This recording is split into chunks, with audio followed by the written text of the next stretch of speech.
they indeed do. With that, Mr. Chair, I yield back. The gentleman yields back. I now recognize the chair of the full committee, Chair Rodgers, for 5 minutes for her opening statement. Thank you, Mr. Chairman. It's great to advance our agenda through regular order. This markup builds on our work this morning in the Energy Subcommittee. We will consider an additional 7 bills for affordable, reliable, secure energy for all Americans. These solutions protect the environment, support energy expansion, and increase domestic manufacturing with reforms that reduce both cost and emissions. 4 of the bills today reduce regulatory red tape for critical energy resource facilities without compromising environmental protections. We know that the demand for critical minerals is expected to double by 2040, and these bills would support American jobs to meet that demand. For example, Mr. Carter's bill avoids years of likely delays under the Solid Waste Disposal Act, known as RCRA, for granting interim permits that are subject to EPA review. Dr. Joyce's bill requires the EPA administrator to review and update as necessary the flexible air permitting program, so it works better for critical energy resource facilities.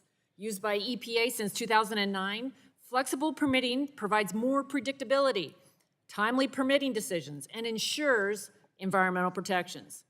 Mr. Pence's bill provides the EPA administrator a new and important tool to address shortages of critical minerals and energy materials that threaten national security or energy security.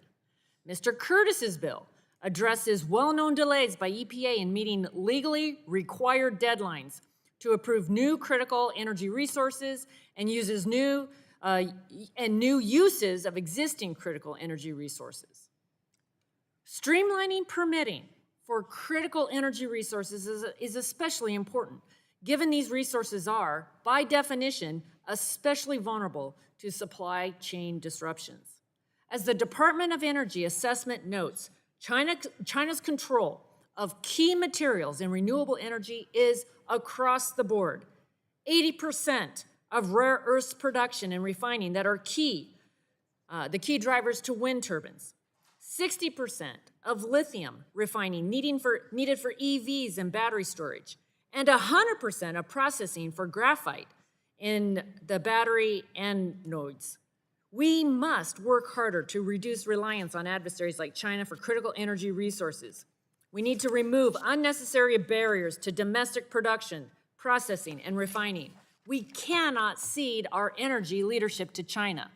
2 of the bills today repeal reckless spending provisions included in the Democrats' partisan rush to green reconciliation package. Mr. Pfluger's bill would lower energy costs by repealing the natural gas tax and rescind the remainder of the $1.5 billion in federal funding. It's the shale revolution that has driven down American emissions dramatically and strengthened our global standing by enhancing energy security. We should be leveraging our ingenuity to reduce carbon emissions, not picking winners and losers in the energy industry or making life more expensive for the hardworking people of this country. Furthermore, Representative Palmer's bill would repeal the Greenhouse Gas Reduction Fund.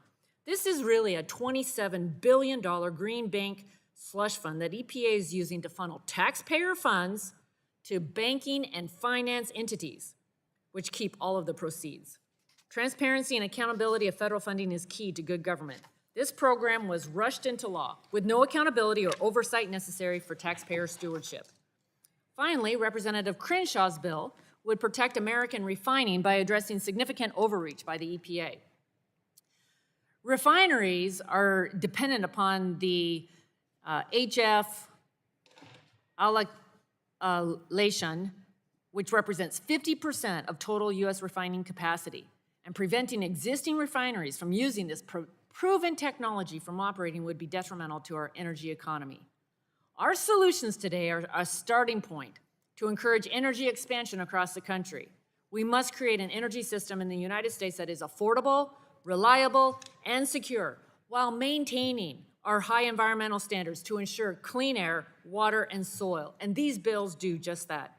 By embracing abundant energy sources here at home, we can advance prosperity for American families, enhance our own security, and reduce emissions. I look forward to advancing this legislation before the subcommittee today to help us unleash American energy, lower energy costs, and strengthen supply chains. With that, I yield back, Mr. Chairman. Gentlewoman yields back. I now recognize the gentleman